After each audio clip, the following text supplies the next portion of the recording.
నాగర్ కర్నూలు జిల్లా కల్వకుర్తిలోని SC shopping mall షాపుల కేటాయింపుపై వివాదం కొనసాగుతుంది. కేటాయింపుల్లో పారదర్శకత లేదని ఆరోపిస్తూ బాధిత నిరుద్యోగ దళిత యువకులు ఎస్సీ కాంప్లెక్స్ ఎదుట రిలే దీక్షలు చేపట్టారు. మూడో రోజుకు చేరిన ఈ దీక్షలకు పలు రాజకీయ పార్టీలు, ప్రజా సంఘాల నాయకులు సంఘీభావం ప్రకటించారు.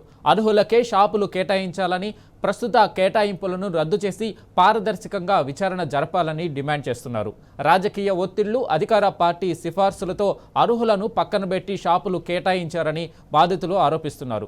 ప్రభుత్వం వెంటనే స్పందించి కేటాయింపులను రద్దు చేసి అర్హులైన నిరుద్యోగ దళిత యువకులకు న్యాయం చేయాలని డిమాండ్ చేశారు.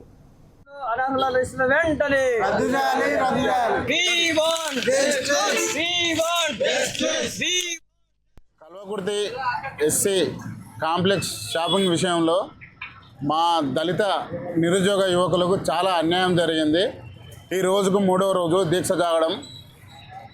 ఇంతకుముందుకు అప్లై చేసిన వాళ్ళకు ఉన్న అర్హతలు ఏమిటి, మాకు లేనివి ఏమిటి, వాళ్ళకు లేని వాళ్ళకు అవకాశం ఇచ్చే సెటరు వాళ్ళకి అప్పచెప్పారు. మేము రోడ్డున పడ్డాం. ఈరోజు మొదటి నుంచి గత 15-20 ఏళ్ళ నుంచి షాపింగ్ కాంప్లెక్స్ గురించి కొట్లాడింది మేము.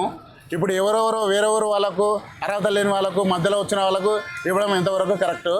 ఇది ఇలాగే కొనసాగితే మేము ప్రాణత్యాగకన్నా సిద్ధమని మరొకసారి హెచ్చరిస్తున్నాము.